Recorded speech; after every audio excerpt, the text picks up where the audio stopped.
Hi. Hey everyone. Well, welcome to the IG Live with Elizabeth Michel. I'm going to. Oh, hey! There's my sister in law. Hi, Jess. Oh, good. Okay, so, yes, I want a view.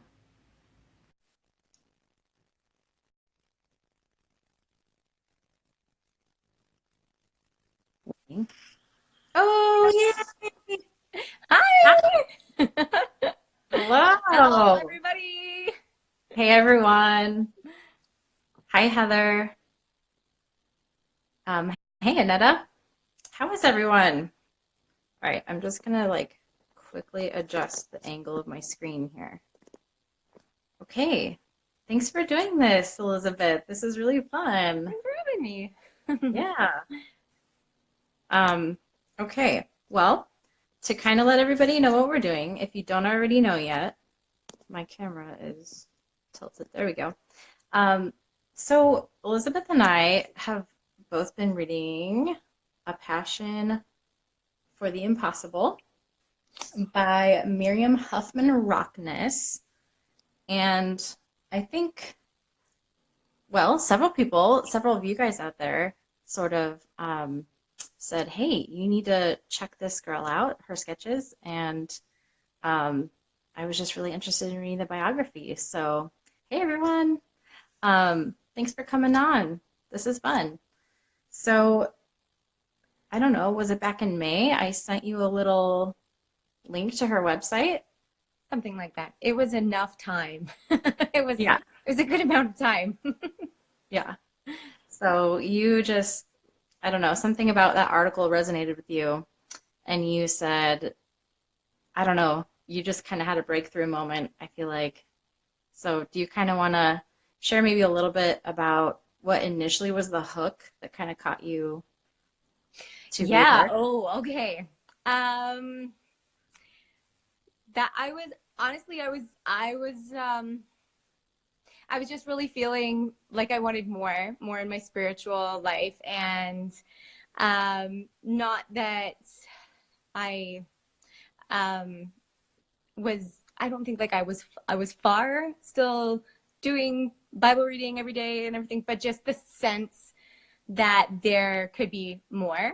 And I think I talked to you a little bit about that and just being like, hey, you know what? Like, we're in this Instagram thing together, and had really felt, just the need to reach out and be like, I just want to make sure like that is what comes first, not Instagram, but our Right. walk with God. And I think around that time you sent me, and also I was doing the online lessons, um, and just kind of trying to fit that in. Also, being tempted not to pursue Christ as much, probably because of that, because of other things, and just the sense, and not in a bad way at all, in a very good way, that I should slow down, and that everyone's life is so different. Yeah. Just to say that right now, and it is not me being, just like in the book that we're reading, she said that was her own decision, and I haven't stopped. I've just slowed down on those things to be sure that I am hitting the word every single day, and doing that. And so you sent me that article, and it was that day when I was just like, I think I had actually spoken to you, and then someone had told you, read this book, and you told me, read this book, and I read Yeah. the article and was like, this is what I need. I need this right now. So I ordered the book right away, and uh, the rest is history. So I Yeah. have thoroughly enjoyed reading it, and reading about how God's used her. So, and Yeah. of course it Like, resonates because she was artistic. She's artsy. And so that's like a whole other layer for me that really resonated. yeah. Well, same here. Like to see someone's beautiful sketches and then to see how much they loved the Lord and served others, but kind of still held those two things in tension. And I think she did it really well. And Yeah. And I honestly, guys, I have not finished this book. I'm like halfway through it, but I think Elizabeth has, so good job. I did last Uh, night. Yay. But it's still worth talking about because it's really chock full, and her life was, I mean, I'm not even halfway through it, and there's just so much that's already happened. Um, but maybe if we could just backtrack a little bit, and I kind of want to introduce you a little bit more. So Elizabeth, Michelle, and I sort of met just on Instagram. We've never met in person, so this is like probably the, you know, I'm not going to come up to Canada anytime soon, As good as it probably. gets, huh? Aw. Right. This might be as good as it gets for a while. But tell me where at in Canada you are again, and a little bit about what your particular type of medium is and what you're doing right now. Sure. I am in Ontario, Canada, and my medium is mainly oil paint. I find it very forgiving, and um, to be honest, I don't really have a good place to paint in my house. So I go outside and it works wonderfully for me. I love being outside anyway, and it really goes hand in hand with the whole nature sketching, my love for being outside that's always been with me. So I'm fine with that and I love it.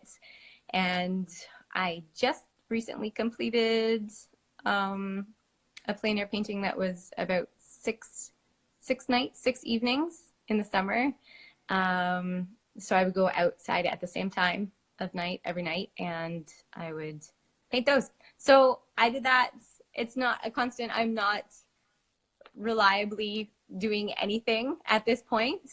But just getting my hands back into it every once in a while. I'm a mom of two littles. We homeschooled this past year. My daughter was in SK and my son is 3.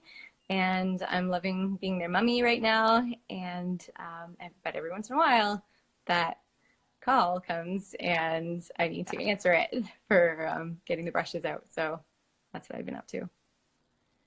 That is so neat. Thanks for sharing. How's your son doing, by the way? His elbow. Good. He's using it a little bit more today. Okay. I think he'll be good. Okay. My son popped his elbow out of joint. The nursemaid's elbow is a yucky thing. So, That yeah. happened to my little niece. Oh my Oh, goodness. Woo. did it Anyway, on the monkey bars. Yeah, it was yucky. No good. sorry. Well, it's sometimes that little reminder of being a mom comes first. Yeah, that's right. Got to rush to the ER to help them out. Well, yeah, thanks for sharing a little bit more about you. So, hey, if you guys don't already follow Elizabeth, go to at Plein Air Finds on Instagram. She's got beautiful work, and sometimes she'll share a little here and there about her mom life, and I'm just kind of excited to see where that goes, and maybe the words of this book have inspired you in some way. Maybe we start out with talking about her upbringing, and that kind of seemed like that was one of your leading thoughts and something that you wanted to discuss a little bit. Yep, good spot to start, the upbringing. I think because it resonates for a lot of us right now. Her mom, Isabel, I think. She was an incredible lady. I was so impressed by reading about her, and she would take her kids. She had a lot, I think, out on these nature hikes, and she would take off for a weekend out or go picnicking. And there was one point when she journaled about this wonderful afternoon they had when they rented a donkey cart and just took off to these vales with ferns and had a picnic, and the kids painted. And I was like, I'm seeing some of this on Instagram right now. She would have totally fit in with all of you out there. So I found that she went away from her daughter for a bit of time, and her correspondence with her daughter was just so lovely. It mentions in the book that she just really respected her daughter even at the age she was at. So that would have been Lilius at a very young age. She would have dropped questions on her and just given observations to her, not ever explicitly telling her what she needed to conclude from the observations, but they would make sure she knew the facts. They didn't hide much from her. So I liked that. And then we get to some descriptions in the writing that her mom and dad, actually, her dad wrote a few things too. It's really special because otherwise you wouldn't have been able to see this correspondence. You wouldn't have been able to see her descriptions, except that they went away on that trip. So there was one time, let me see, what page is it on? So she described the sunset on page 39. I think your book pages are different than mine. Maybe. I did notice that we had a different book. So she talked about waterfalls by moonlight lit up and shining like the brightest silver. Her description of a sunset, the most exquisite shades of coloring, from clear blue shading to pale green and then to a most glorious golden color. So then page 130, and this is to be expected from Lilius, but this one is a sunset. So we see what her view of the sunset was. And it's really similar. So sunset is coming on with wonderful effects of light and color. As the sun sinks, they deepen and glorify beyond any possibility of putting on paper. There comes a sudden twilight and an almost visible dying down of the fire in the west, and in half an hour it's night. Night so dark and so clear that the earthshine on the new moon a few evenings ago showed up to the naked eye in the dusty circle. So that's her, that's Lilius, once she's reached this land where she's so alone at as far as other people who even speak her language. And it's a harsh environment, but she took what she had been taught as a young girl and kept at it with the observations and everything. So that's one of the instances of her shaping as a young girl. She was taught to be away from the I want to say left side of the brain, but that is what it is. The other things that you could label, name, calendars, time, language is something that also inhibits what the right side of the brain would be, and that would be the right side is the one that really influences your artistic observations. It's so her going off into the forest or the woods was something that stayed with her, but it was something that was actually a release to her mind. And you can see that at the same time I was reading Drawing on the Right Side of the Brain by Betty Edwards. Yes. And there's a description of what happens to your brain. I'll just describe it. I won't read it. I don't want to keep my nose in my books the whole time I'm talking. You got it. Describes it as it's just like this refreshing things that happens, and you're away from things that keep you. It just opens up the artistic side of your brain and gives an increased sensitivity to a lot of different things, and one of those things would be for Lilius, it was, how is the spirit moving? And for Lilius, even before she went to Algeria, that was something that caused her, because she was away from time restraints and those sort of things. She took that time apart and was in that abstract place where there was no sounds that could really be named. It was like the brushing of the trees and all those different things that are so soothing to the soul and not alarming and not distracting. That was where she really found a time to listen to what she had already been reading in the Bible. And so she was able to think it over and carry out the application that was necessary from reading the Bible. Make sense? Yeah. Yeah. Yeah, and just like I noticed, I mean, obviously she's got parables from the cross, but just throughout all her writings, like her knack for finding the parable in the things that she was seeing in nature, it just reminded me that sometimes, it does take the slowing down in order for your brain to really chew on those bigger ideas. And so I saw that in her writing and in her sketches, because sometimes she'd make a little footnote about the scripture verse that reminded her of, or she'll meditate on that. Yeah. And yeah, I think when we're gazing on God's revelation before our eyes, that is one way that he speaks to us, not necessarily in a saving way, but it is a way that he reveals himself to us. So yeah, you can really see that um in here in the Betty Edwards brain or book. There's a summary of what the right mode of the brain looks like, the artistic side of the brain looks like. And I saw so many similarities to her. And one of them was metaphoric relationships. So the metaphors that she was able to draw from being out there. And I know that the spirit moves, but he's also prepared her. You can see how he prepared this person to be like that mind that is prepared to make those relationships, and working with her and with how she is formed, how her brain is working, and then uses that, meets her where she's at in order to take her to where he would like her to be. And then what is next is for her to be submitted to that, right? But before we get there, we see her, what was started as a child increased until her mom took her to see our favorite person, John Ruskin. So I thought maybe our buddy John. Describe a little bit about John Ruskin.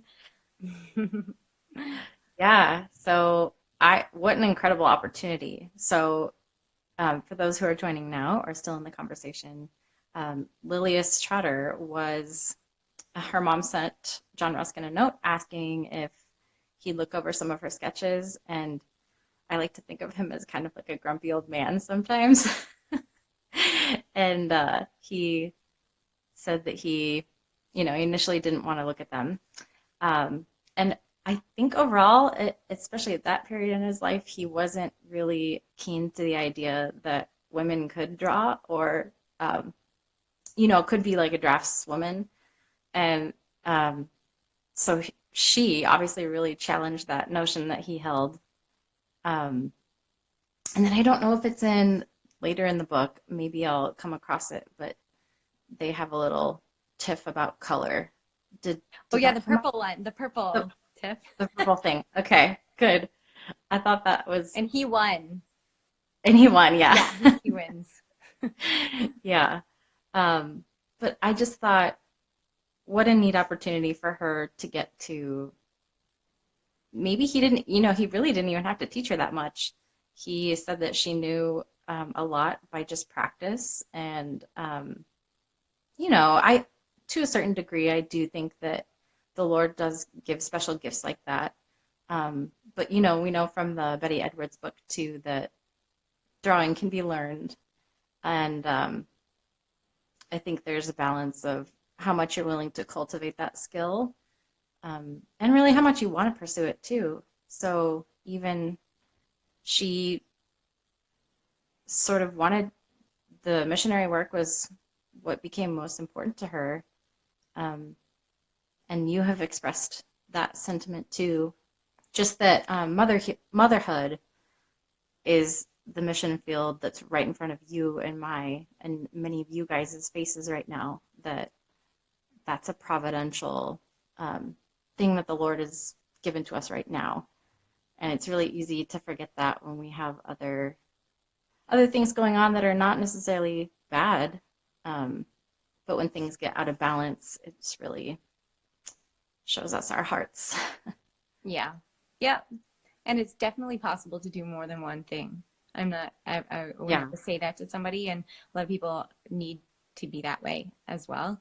But I think that a good litmus for whether we're doing it in the strength or outside of the strength of God is, are we taking that time, like separating ourselves to be in the Word, right? So, So sometimes I go through periods where I can do more with my kids, and they're happy just to, go to their grandparents, and I have a lot of support at my fingertips, and I'm so thankful for it. But just going to their grandparents or wherever and doing that is great. But then I always feel like I need to be back with them, and if I've pushed it too far, so I try to stay sensitive to those things. So yeah, sorry, bunny trail there. So but like that, Sally Clarkson has a good book about called A Mission of Motherhood. I bet a lot of you have read that or listened to Sally Clarkson. She's wonderful. So she meets Ruskin, and he asks her to, he basically tells her that she could be famous, because back then he was the guy to go to become famous. And if he said an artist was a good artist, suddenly they were famous overnight. And he had that, and he really liked Lilius's work. And so I won't go into too much, but up until this point, we have seen, as I said to you last night, we've seen this singularity in her mind, that she is just this whole soul, and the art and the focusing on spiritual issues and her family are all wrapped up into one soul. But then there's this one line in the book where she is with Ruskin learning lessons, and he is saying, you're going to be famous, go this route. And then she has the Keswick conferences where she feels a great call to go the other direction. And because she is such a whole soul, she's not able to say, I can do this and I can do this at the same time. But she feels that divide happening. And that's at that point, and it takes maybe a couple of years. And finally she says, no, I need to focus just on one thing and not both of those things. So I think sometimes that can happen with us in motherhood also to, you just have to stand back and realize, are you capable of dealing with both of those things or just one thing? Right. So go ahead. I was just saying, knowing yourself. So I don't know if she ever said in a journal entry something like her problem with idolatry or something, like if she knows that that is a besetting sin that does tend to take all of her thought energy, then if she knew that about herself, I wonder if that's why she really committed to just focusing on the missions that she thought she was called to. Mm-hmm. You know, like, I'm sure you have those things too, where it's, I don't know, a recurring temptation, and you just know that if you say yes to that thing, it's going to take over your life. Oh, so, yeah. Yeah, perhaps. She seemed very self-aware, I mean, through her journal entries and what Rockness was saying about her. So, definitely. She was very self-aware. And that led her into the section where she really submitted. And she even says it, she was self-aware at how painful it was. And I think she thought, like, she was very aware what she was giving up. And for her, like, could you imagine if you were the one woman artist in the area who was accepted? And like that's like the extra level there, right? You're gonna be famous and you're the only one who's done it. So and then she says no, and so she's self-aware, she submits, and I felt sad for her. I was like, well, that's that. And she talks about this ache of the unpracticed brush, and she then she works in her mission a little bit in England, and then eventually travels to Algeria and takes that call. And this is where it really gets exciting, because I was like, okay, that's that, you know. Well, I didn't, because I saw Parables of the Cross, but you get that sense, right? That heaviness that you're thinking she probably feels, but she says she didn't, and she's just so focused on the the task ahead. And I noticed that she suddenly moved into this land where there are no language barriers, like no language distractions, right? It is all abstract. So she was good at that. She was good at being in the abstract. That's her side of the brain, right? So God's picked the right girl for this job. The desert is all abstract. And her friend Blanche, she even mentioned that, like, it's all like the tents kind of blend with the mountains. And so anyway, I thought that was really interesting how she was able to do that. And then she writes this really stunning article about dying fully to yourself, being buried, so that nothing else comes up except Jesus Christ. And so you get the sense that's she talked about her art, about herself, and God, I think, really graciously and really excitingly takes her artwork with her into the mission field.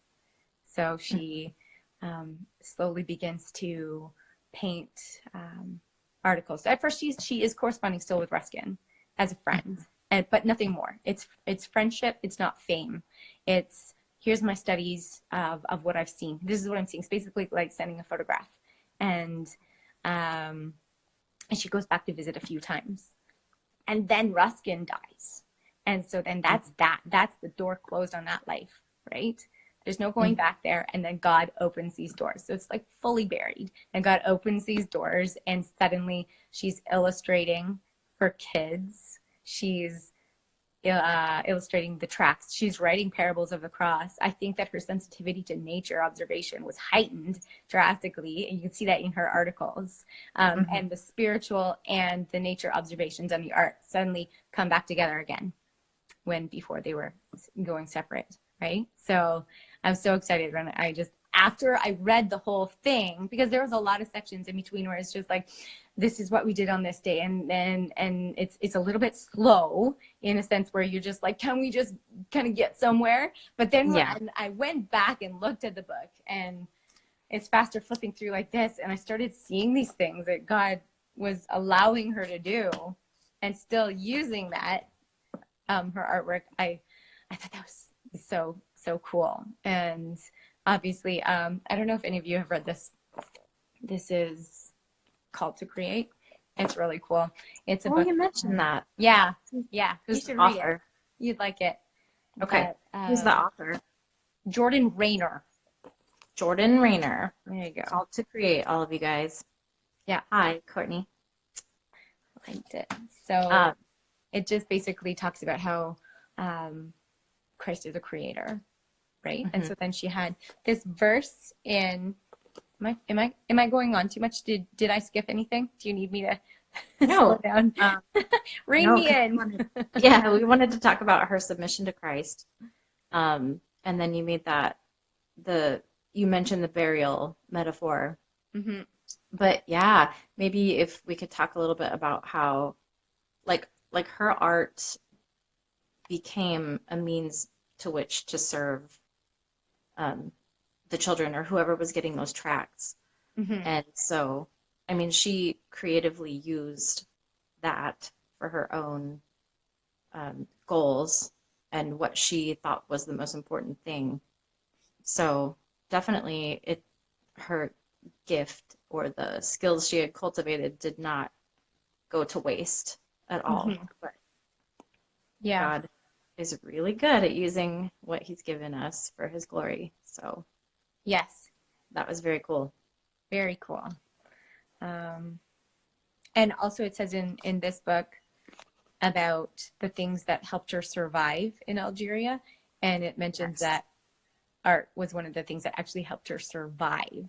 And I think a little bit of it I found in the Edwards book about the right-brained navigator compared to the left-brained navigator. Did you read that part? Yes. And how the right-brained navigator will make a move and then make a measurement and adjust, and then make another move, make a measurement and adjust. It's basically the concept of rolling with it. And I think she would have gone Yeah. crazy if she had been in this situation where she was a woman of very sound, organized mind, but she was also able to roll with it and make those adjustments as they came, because there was nothing set out for her. She was on, not, I keep saying on her own. God was with her, but she was the visionary for this project, and she just went with it. Yeah. So Yeah. survival. Well, yeah, and those setbacks I remember from, like when the government, I think it was the French government had to Yeah. come in and shut some things down, and she was like, "Well, that's a closed door, and we're just gonna wait it out and see what happens." But something always, better always came, and I did want to mention too. What did you think about her learning the language when those ladies were pretty freshly over there, I think, and they were just trying to learn the language, but it was like they were having so much fun doing it. They had that goal of like, eventually we want to preach the gospel to these people, and that was what was driving them so insanely to love this language and learn it. And I just thought that's so cool that Yeah, I think you know her love for them probably increased her desire to be learning it, and there was a little bit of desperation because she was there. But I read that is the tactic that is used in today's missions. I'm not a missionary, but it is, as far as I can tell, and I've seen, I have a friend who's a missionary in Japan, and she went there and she was taking her tests while she was meeting people, and the people that were helping her, and she was making friends and having people over for tea and stuff, and that was how she became immersed in it and made those connections. So I've heard that it is a tactic that's used today. So I yeah. don't know if she's on there. If you are, Katie, hi. Hey everyone. I think that oh, it slipped my mind. Okay, we'll have to come back to it. But um, yeah. So, well, anything else? Like, I started reading the appendix in the back, just her writings. Um, was there any favorite little section of yours that you wanted to share? Something that really stood out to you that she had written herself? There was this one part just kind of met me where I was at one day. What page is on? Talks about the desultory bee, page 214. I loved it. It was just, I was like, oh my goodness, this is me right now. So, does anybody know what desultory means? Type it right now if you do. Desultory. Don't look it up. I can't. I'm on live. I can't look it up, you The guys. comments stopped. I don't see any comments. No. Okay, I had to look it up. It means desultory. Desultory? Desultory. Is that how you say it? Desultory? I Does it thought have a it said U in it? desultory. I don't know. I hadn't gotten to that page yet. Desultoriness. So it means off and on, jumping from one thing to another. Not in the bad sense, in the good sense. So in her mission, she was still focused on her mission, but there was, I think she felt a big sense of not seeing any resolved work, right? So a little bit like motherhood. So I was like, and my brother bought me a shirt with a bee on it that day too. So yeah, the desultory. just rolling with it though, right? Was that? Just rolling with it. Roll with it. Yeah, and you think about the bee and how effective it is. She ends it by saying, "Yet he meets his wandering desultory bees." So that was my favorite page. It was just so her insights were just, sometimes they were so funny, and great. Yes, there was an excerpt from. I think it was Parables of the Cross in the back, and I'll read it.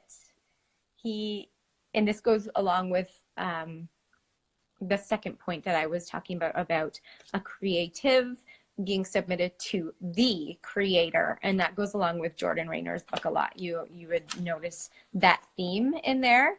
But it says, he is the creator. Have we ever let our hearts and hopes go out to the glory of that name? Look at the tiny measure of creative power given to man. In music, poetry, art, where there is a spark of it, how it refuses to be fettered by repeating itself. So we're talking about repetition. We don't like to be someone who copies someone else's song or someone else's artwork, right? The history of his wonders in the past is a constant succession of new things, and he is not at the end of his resources yet. And then she takes this verse years ago at the Keswick. Campbell gave us this rendering of John 15, verse 7. If ye abide in me, and my words abide in you, ye shall demand that for which ye are inclined, and it shall be generated for you. So in my Bible, I have the ESV, it says it will be done for you, but generated really speaks of a creator creating new things. When you gotta look beforehand to the fact that his words are abiding in us. It's not just anything. It's not anything that we're desiring to be done for us, but it is when we are in submission to that, then he will generate new things for us when we ask those things. I wanted to go back to the beginning when we were talking about her being in the woods. It said that on page said that it was a primer. Oh yeah, here it is, page 52. Her alone time in the woods acted as a primer. I'm gonna find that because it kind of went along well with that. By the time I find it, I'm gonna forget what I was saying because I do that. I know none of you do that, but I do it all the time. Okay. Is this when she was back in England after she got ill? No, this is before she's even gone. This is in the section called A Soul into Blossom. She's talking about her nursery lessons, like her very first lessons before she's ready to go out. It's like the greenhouse of her life. It talks about throughout her life, nature always would be for her the creator's primer, instructing her in his mind and his dealings. So I just wanted to look at the word primer. That's not generated, right? Like it's not nature is not generating those truths, right? It's just priming them. It's bringing up, like you prime a pump, it's bringing up what's already inside of you because you've been reading the Bible, right? So yeah, and that's how you can be an effective artist, mom, whatever you're doing for the Lord, when you're effective or when you're submitted and reading and going with what he's already created in you and what he's speaking to you in his word. Yeah. Well, and I always think too, like, Christ has perfectly fulfilled that too. Like, you know, he was perfectly submitted to the Father.